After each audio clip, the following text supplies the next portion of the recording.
5.5 నెలల తర్వాత మీ అందరినీ కలవడం చాలా సంతోషం.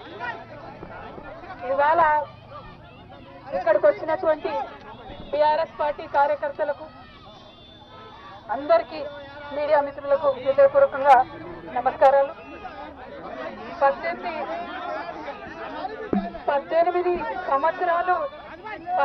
సంవత్సరాలు నేను రాజకీయాల్లో ఉన్నాను.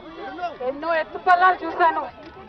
కానీ పర్సనల్ గా నాకైనా నా కుటుంబానికైనా ఒక తల్లిగా పిల్లల్ని వదిలి 5.5 నెలలు ఉండడం అన్నది చాలా ఇబ్బందికరమైన విషయం. ఇటువంటి ఇబ్బందులకు నన్ను నా కుటుంబాన్ని పాలు చేసిన వారికి తప్పకుండా వడ్డీ సమేతంగా చెల్లిస్తాం. సమయం వస్తుంది, తప్పకుండా చెల్లిస్తాం. అదేవిధంగా ఇటువంటి కష్ట సమయంలో మాకు మా కుటుంబానికి తోడున్నటువంటి వారందరికీ హృదయపూర్వకంగా పాదాభివందనాలు తెలియజేస్తా ఉన్నాము. అందరికీ కూడా ధన్యవాదాలు. आप सभी को मेरा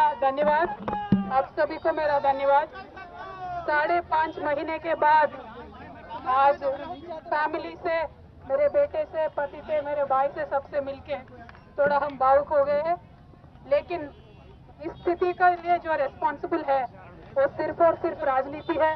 आप सभी जानते हो, पूरा देश जानता है, सिर्फ राजनीति के वजह से हमें जेल में डाला गया है. हमारा कोई गलती नहीं है और ये जरूर हम फाइटर है.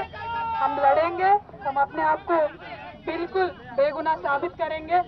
Thank you so much. जय Telangana.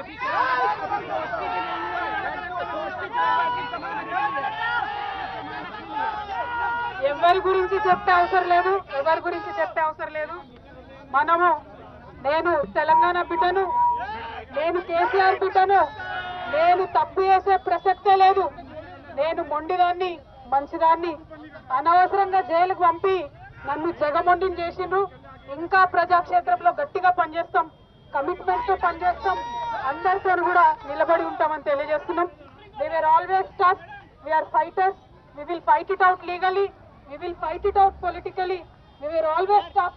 By sending us to jail illegally, they only made BRS and KCR's team unbreakable. Thank you. Jai Telangana, Jai Hind.